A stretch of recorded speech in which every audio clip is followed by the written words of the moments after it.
We are going to do something this evening that I really did not want to have to do, but it kind of worked out this way. No, Melvin, it's not teach, but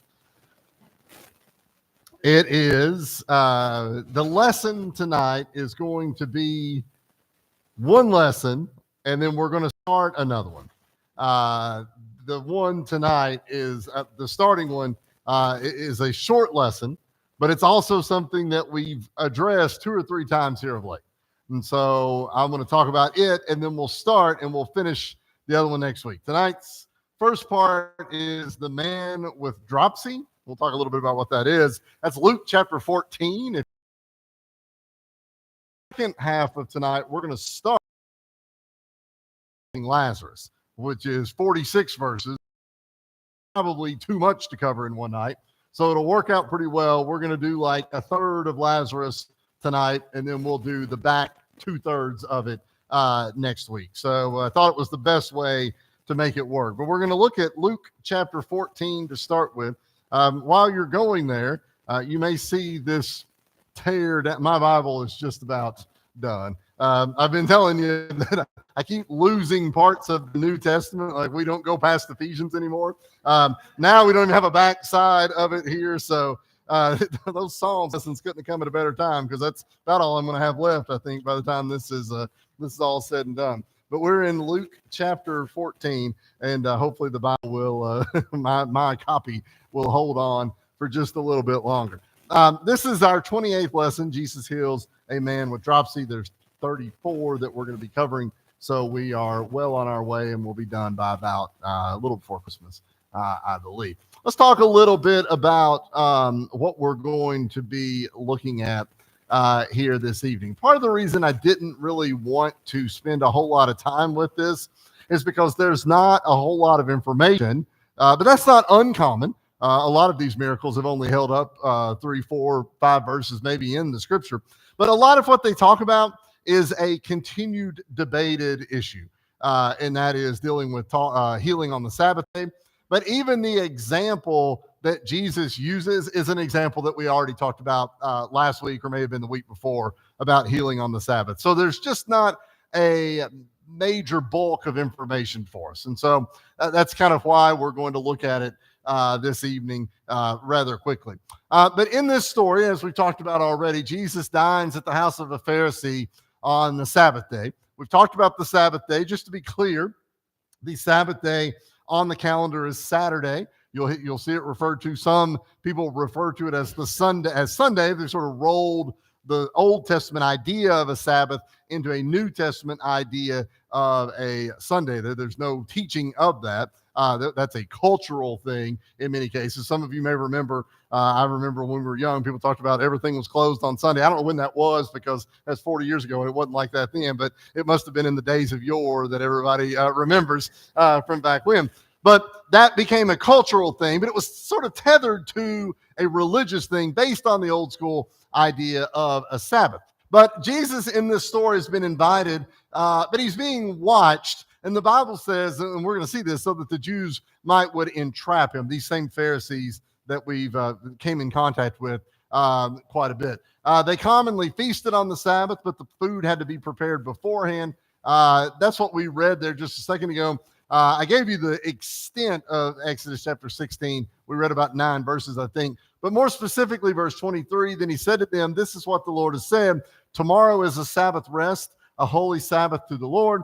Bake what you will bake today, boil what you will boil, lay up for yourself all that remains to be kept unto morning. And so the biggest thing for us to think about with the Sabbath was this, you prepped for the day because you had to, that was the day of rest.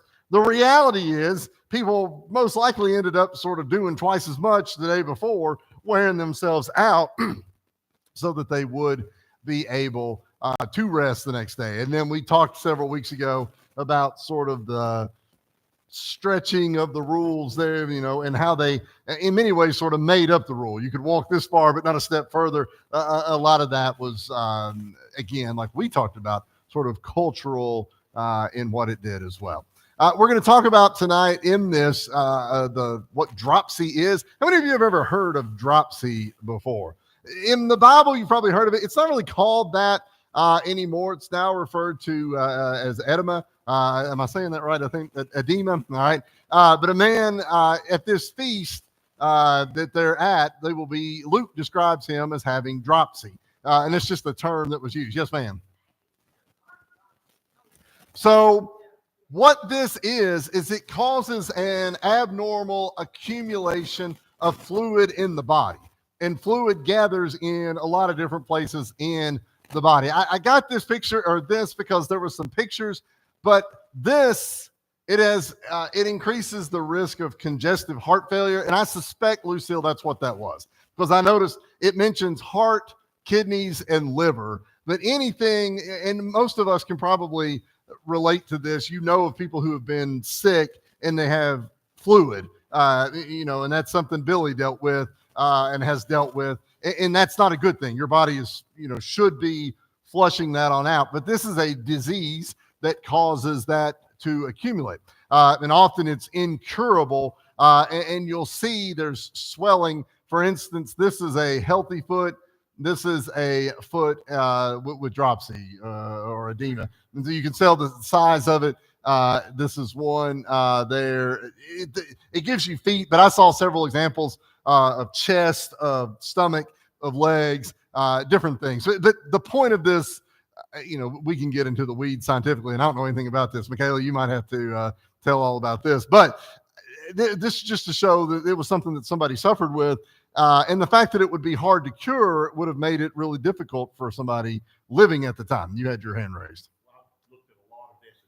A lot of them say dropsy, and a lot of sometimes they'll say heart dropsy. Right.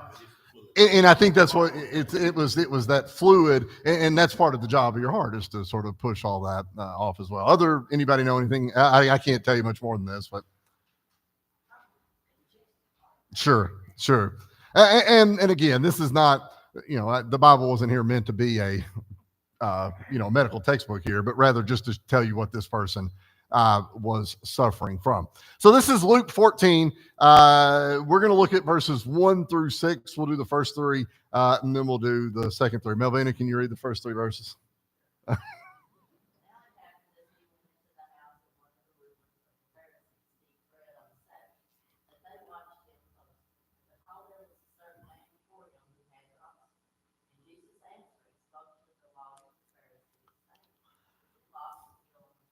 So we see this, and we're going to come back to the questions in a second. I think this feels like this is the Cliff's Notes version of the story, because it says Jesus answers, but there's not even a question that's been presented. But I think we've already seen it over and over again, this, is it lawful to heal on the Sabbath? Or Jesus is anticipating the question that's going to be presented to him. It's like, oh, here's somebody hurt. Should I heal them? Yes or no? How does this work? Ben, finish this one for us then, verses 4 to 6.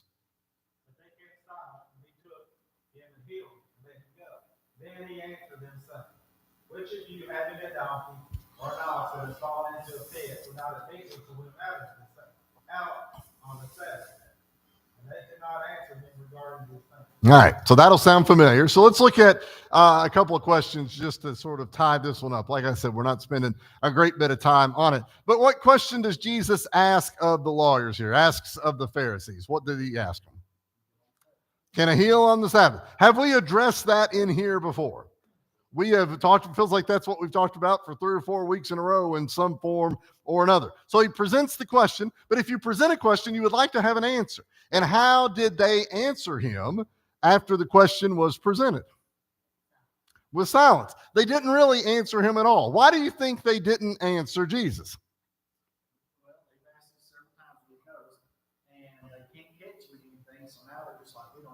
What is the right answer here, right?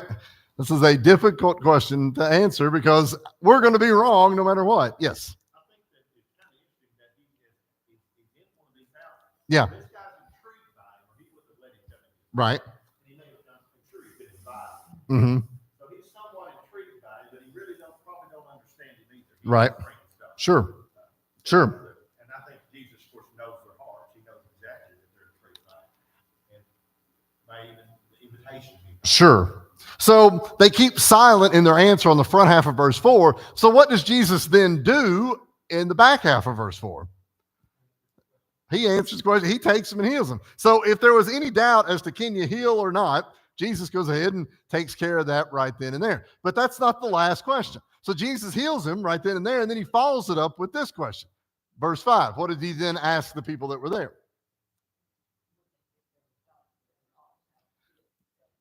All right. Now, have we seen that question asked before?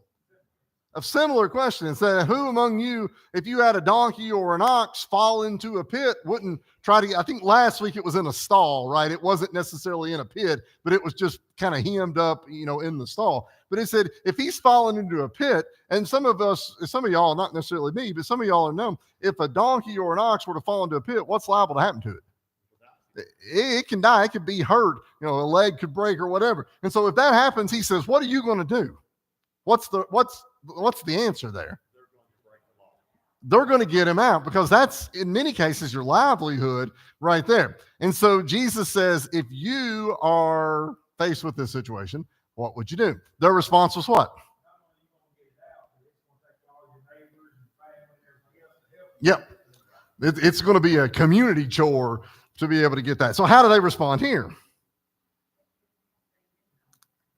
They didn't know. So this is Jesus is posing two questions, and it might have been one of those times that they just thought, you know what? If I don't say anything, maybe I don't. So let somebody else look dumb for once, right? That maybe I'm not going to say, but they don't give an answer to that question. Again, I didn't want to spend a lot of time on this because we've sort of rehashed it, but we see here for the first time the people that were sort of Jesus's enemy, I guess you would say, or at least his questioner, have sort of pulled back. So a couple lessons here from this. First of all, they couldn't answer the first question because the law does not forbid an act of mercy on the Sabbath. If an animal is in harm's way on the Sabbath, what are you going to do? You got to help it. You've got to fix it. And so if you're willing to save an ox or a donkey, what else might you also be willing to save? You would think you'd save a person. And they couldn't answer the second question because if it was lawful to save the ox or the donkey, then of course it had to be lawful to save the life of this man. And we've seen this over and over again. We've seen people with dropsy. We've seen people with other kinds of ailments. We've seen blind people and deaf people, whatever it might be. We've seen all of this being healed. And we said this last week, who never complains about it? The person that was healed. The person that was healed never complains about this. And Jesus each time knew the argument that was posed against him, but he went ahead and healed them anyway. Thoughts on this? Because we're done with this, but I'll let you all talk now.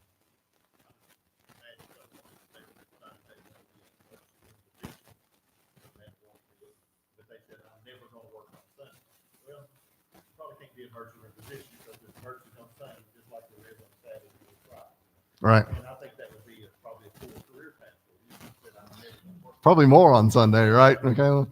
So, you always hope that there's not going to be anything, and it's usually not the way it works out.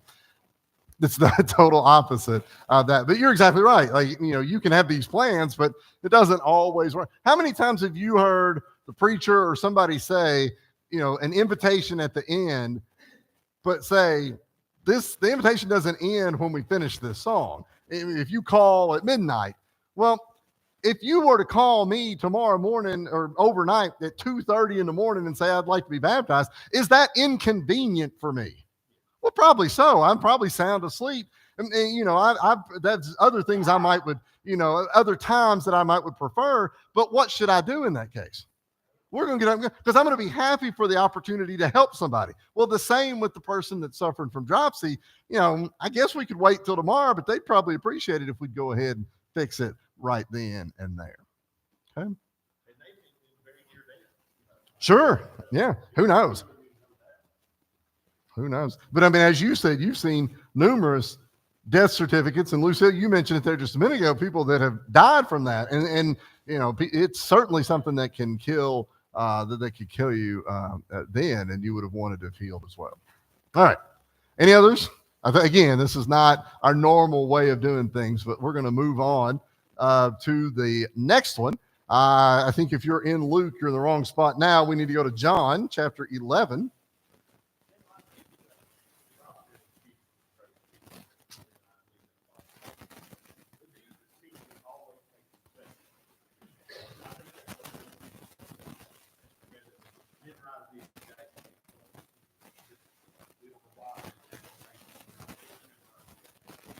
Right. If you understand the background why they left, doesn't make whatever. If you give him something, and certainly Jesus, that makes you we're thinking about it right now. Right.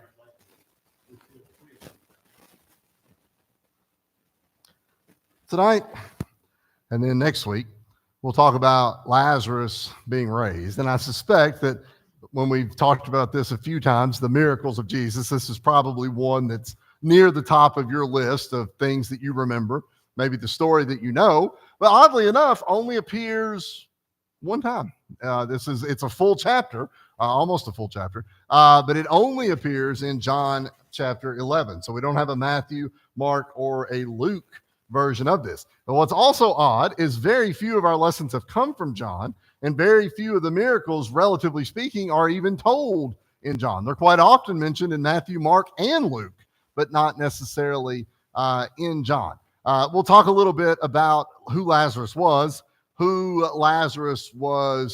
related to, and Lazarus's connection to Jesus as well. And so we're going to get into it a little bit, and then we'll get the bulk of it will be next week. Okay? Clicking is not working well for me here. All right.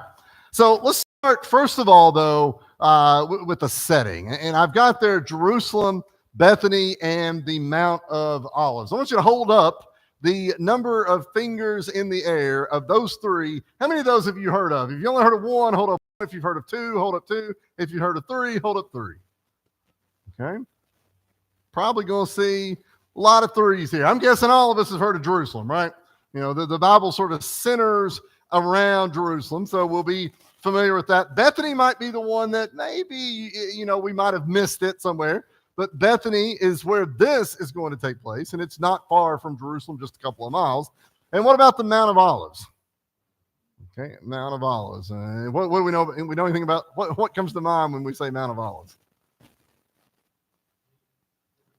There we go. And when they sung a hymn, right? It said they went out to the Mount of Olives. There was a Mount Olive Church of Christ down in Broughtontown. That's not there anymore, right? It's not there anymore, but that was there for many places. And Bethany is a very common word in America. It's a name, of course, your sister's named that, but it's also a common name for churches and towns. And there's a Bethany Church of Christ, I believe, in Casey County. Is that down there on the Casey, where Casey and Russell County line as well? But those are common names that were there. So we're going to talk a little bit about the location here first. In contrast to the raising of Jairus' daughter, which you may remember a while back, the widow of Nain's son, which you remember, those took place in Galilee, but this occurs in Judea in the small village of Bethany. And so those first two were in Galilee, which was kind of sort of Jesus's early place where he was preaching and teaching. Bethany will pull down a little closer to Jerusalem. We are almost at the end of the miracles. We're also almost at the end of Jesus's life. And so he is gradually working his way down closer to Jerusalem where it will end. Bethany was less than 2 miles from Jerusalem, and it was located on the eastern slope of the Mount of Olives. This picture didn't turn out as good as I hoped. This is a modern picture of the Mount of Olives. We've said this before, but when we use the word mount, we think about, the Appalachian Mountains or the Rocky Mountains. That's not really what it was there. It's a relative hill compared to the area around it, but the slope, that may not be the best kind of, snow sledding slope right there, but it is sloped down just a little bit. But Mount of Olives would have been a place that would have stood out, at least compared to the area around it. As Jesus journeys to and from Jerusalem, he stopped in Bethany at the home of Mary and Martha, who were sisters. I don't know why I just had a high-pitched voice right there. Who were sisters to I'm almost a teenager. All right, who were sisters, and he was there to rest from his travels. And so we see Mary and Martha mentioned in Luke chapter 10. We don't see Lazarus, who's their brother. He's not mentioned there. You may remember that's when they stopped, and Mary and Martha kind of had this debate of whether or not they should be waiting on the tables or whether they should be listening to Jesus. Should we be preparing food? And they kind of argued about it there just a little bit, but we don't see Lazarus there. John in this story informs us that the sisters also have a brother named Lazarus, and that's where we'll see him right here. Any thoughts, questions about, there's not really discussion points, I guess, but any thoughts on Jerusalem, Bethany, Mount of Olives, any of those? Mm-hmm.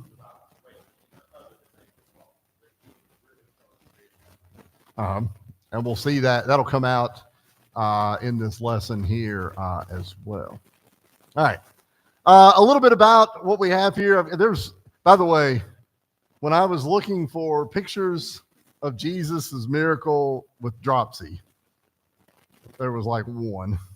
And then I looked at it closer and the guy had leprosy. So I don't even think that was an accurate picture of it. If you want a picture of Jesus and Lazarus, there are all kinds there. And so I've got a few of them here. But a little bit about it here. Jesus and his disciples have moved into the area beyond or east of the Jordan River. And so they are to the eastern side. They're not really close, at least to where Lazarus was. There's a distance. They're not around the corner. But there was concern that some of the Jews had sought to stone him. We can read that in John chapter 10. But there was this threat of Jesus that had gotten to the point where there was worry that he was going to be killed. And so they went away just to avoid some of that. But while they were there, a messenger comes from Mary and Martha informing Jesus that Lazarus was sick. Now, Dad said a minute ago that these were close friends of Jesus. So if somebody that you're close friends with, if you find out that they are not just sick, but near death, what will your response typically be? To get to them, okay? What else might it be? If it's at their home, you may go to their home. If it's at the hospital in Lexington, and a lot of us probably don't want to drive to Lexington, but if that's where that person is, we're going to go. Now, what if it's the person who's, a sister-in-law to the person who lives 3 houses down that you ran into at the county fair that one time? Are you going to go for that? No, we sort of make that decision. But if it's somebody close, we're probably going to go. What's interesting here, though, is that Jesus won't do that. What would you expect Jesus to do when he finds out that Lazarus is in bad shape? Head straight to him. And if anything, Jesus would make sense, because what can Jesus do? He could perhaps him, although he could have healed him right there. But you think, well, he's probably going to ease on that way. But we'll see that that's not necessarily what happens. Okay? So we're going to look at John chapter 11. I think we're mostly going to be looking at the first 16 verses. So we'll look at this. I've got some questions for it. And then again, we'll refresh next week and we'll pick back up with it as well. This is John 11, verses 1 through 4. Tony, do you care to read this, please?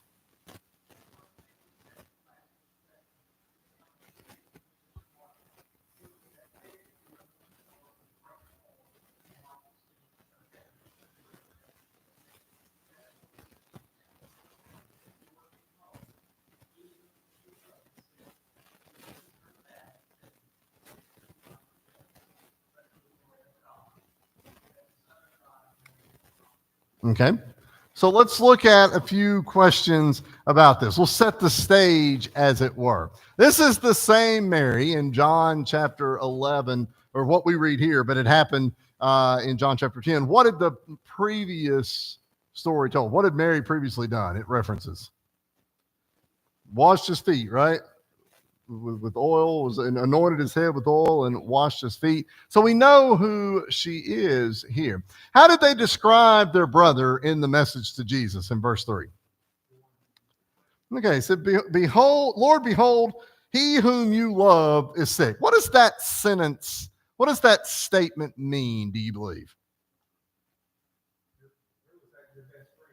Okay. Okay. How else might you consider this? Okay. The one who you love is sick.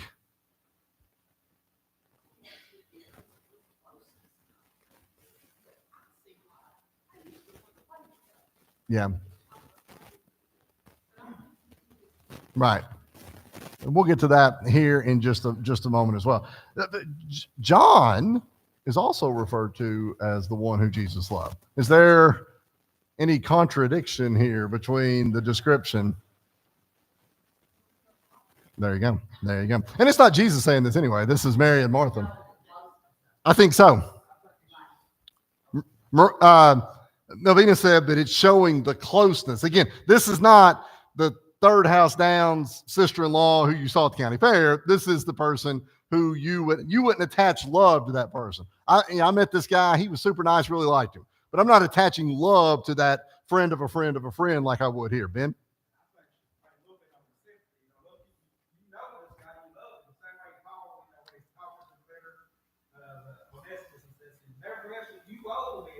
Mm-hmm. That's kind of what I was going for. I think, when we really want something, we'll tack a little more onto it. And I think there's this understanding that, okay, Jesus can probably fix it. Lazarus is sick. It doesn't seem like he's really good. Maybe I can remind him, the one that you love, that might be the spur to kick you on down the line a little bit. Josh.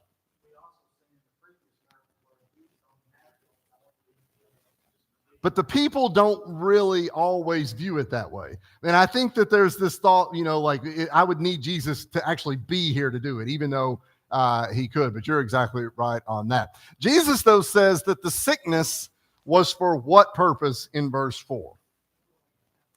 Said, first of all, it's not what? Not unto death, but for the glory of God, that what would happen? The Son of God would be glorified through that. Now,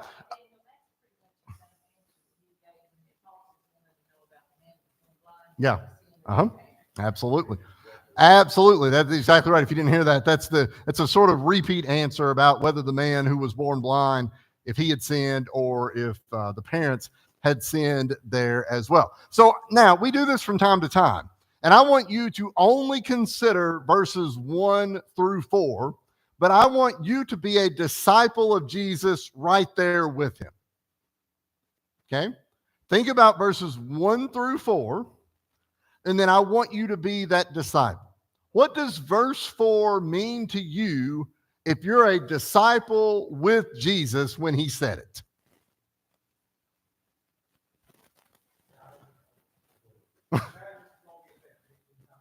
Okay. Yeah. Right. Okay.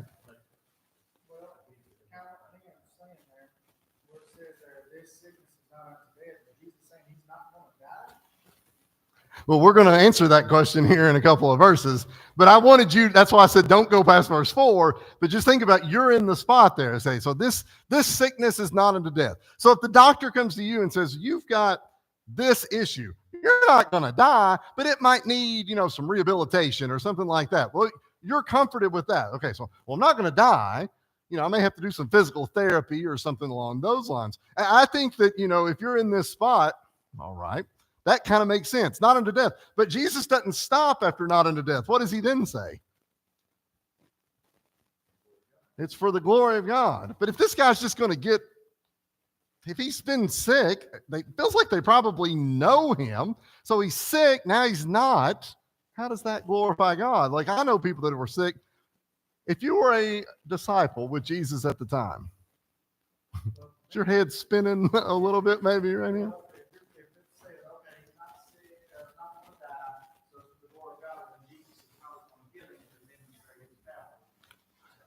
Okay. Ella? God's going to make you. I feel like everything that you're saying are things that people would have said there at the time. But is this something unusual for the apostles to be a little confused, to be a little unsure about exactly what's taking place? We've seen this quite often. Let's go a little further. This is John 11, verses 5 through 10. Will, do you care to read this for us, bud?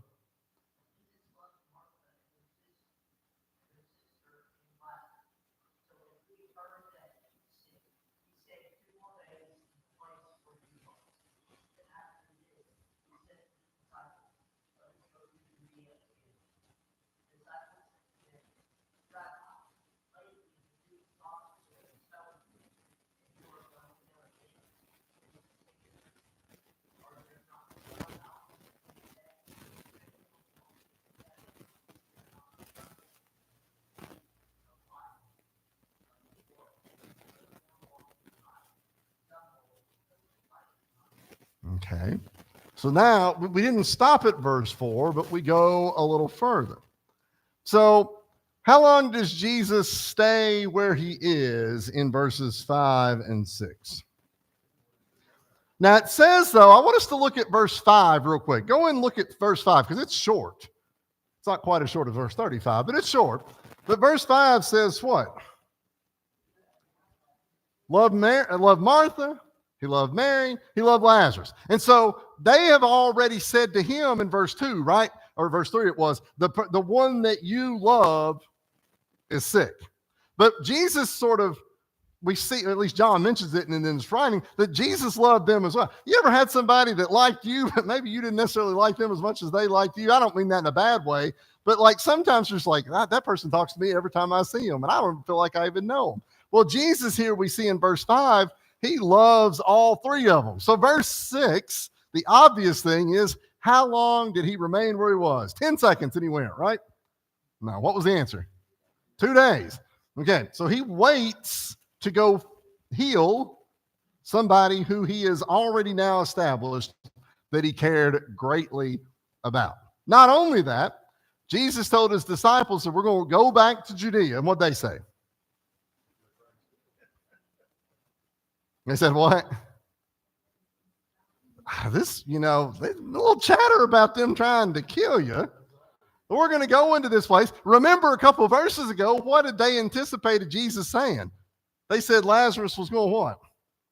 He's going to be better. You already told us he's going to be better. You've decided to wait 2 days. Why are we going now? He's going to be, do we need to go right now? If you get killed, what's probably going to happen to us?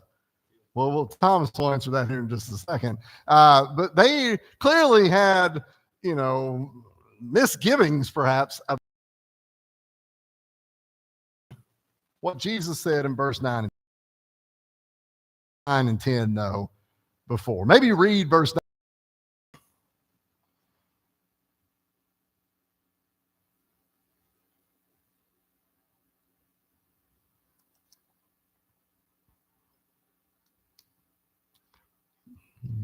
Got an answer, you can raise your hands. This is not an answer, but I believe that the apostles are mystified on what he's doing. He loves him, they know. He don't go immediately to check on him. So they have to wonder, maybe he loves him as much as we thought he would. He says he's not going to die, he says he's going to go. And he's liable to die, we're all liable to die too. I think right now, then he says this right here, that seems like all law statements. If you walk in the daylight, you won't stumble. If you walk at night, you will. And I think they're probably profoundly confused. Josh? I think if he's saying walk in daytime, he's aware of his surroundings. Right. He can see if there is somebody who wants to kill him. Okay. He's got vision. It's not surprising. Okay. I think they're saying, look, we don't need to go back there trying to keep you. Jesus tell them, look, we've got to work while it's hard. You don't cut hay at midnight when the good is on. You cut right. While Chinese. Look, we've got this time. We've only got 7 hours time. Let's get busy what we got. Right. And we see Jesus sort of drop these hints throughout that I think he's aware of the inevitable end that he will face. And maybe doesn't know exactly when that's going to be, but it's inevitable that's what's going to happen. And so perhaps Jesus here is thinking, we got to go, like what you're saying right there, Ben. I think Ben answered that, really well, that we've got to do, because the time will come when Jesus will what? There'll be no ability for him. Did I have one more question? No. All right, let's look. This is the last set of verses for us right here. Boo, do you care to read John? This is John 11 through 16.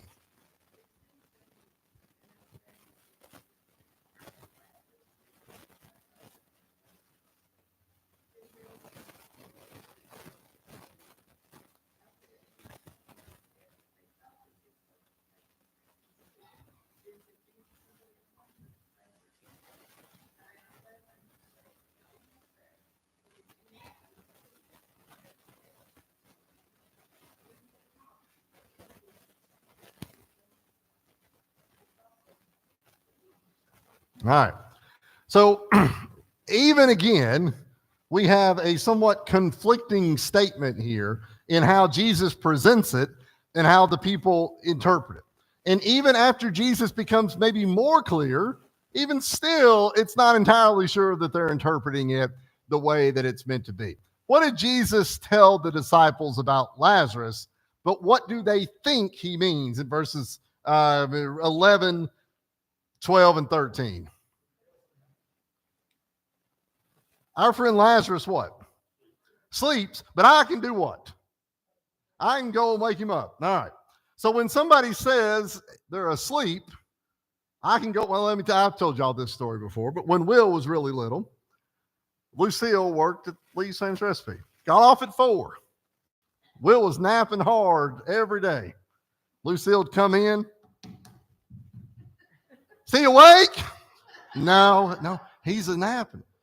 And then she'd walk down closer. Well, I don't want to wake him up. I'd hate to wait. And then walks, and there he is. Right? Oh, well, he's awake. I guess it's time to hug him and play with him. All right. So that is he asleep? Lucille knew what asleep meant. Asleep meant it's time to get him up. All right, let's go. It's time to come play with him right there. But Jesus here says, our friend Lazarus is asleep, but I'm going to go. I may go and wake him up. And so now the disciples, verse 12, say what? If he's asleep, that's probably the best thing, right? Marilyn, you and Connie both have had knee replacement in the last little bit. And I'd say one of the things they told you was to stay off of it at times, right? Keep it elevated, sort of relax. You know, sometimes when we're sick, maybe you need to sleep a little bit. You'll feel better when you get up. And they're like, wait a minute. Lazarus seems to be okay. You said he's asleep. It's going to be fine. Now we're going to go into harm's way to face this here as well. But that's not necessarily what Jesus meant. Jesus then plainly tells them what? Lazarus is dead. But he then follows it up by saying, why weren't we there? It's 2 miles from Jerusalem to Bethany. They were on the other side of the river, but we're talking about a 10-mile trip. We're talking about a day trip probably at the most to get from where they had been to where they are. And they want to know, why was he not there when it happened? What does Jesus say? Verse 15. That's right. He said, I was glad for your sake that we weren't there, that I was not there, that you might believe. Nevertheless, what? Let's go. Nevertheless, let's go.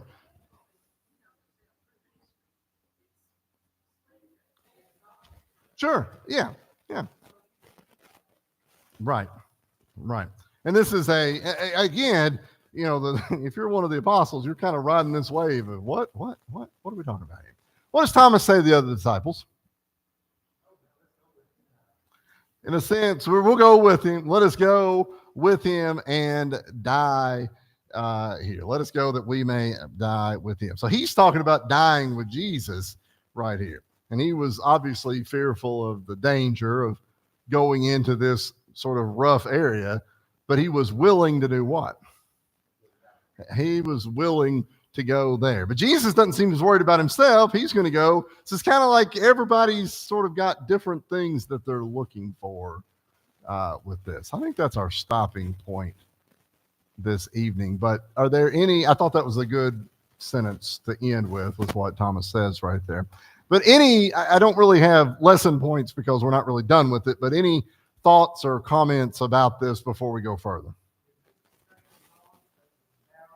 Yep. Yeah.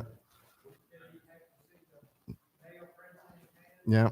So here I guess he's convinced enough that we'll go and we'll die with him. But a little bit later, you're right, Leland, he'll be maybe unconvinced maybe in the later one.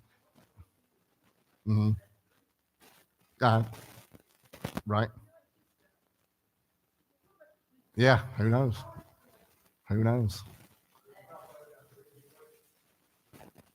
I'm sorry. Yes. That'll be next week. No. Uh-huh.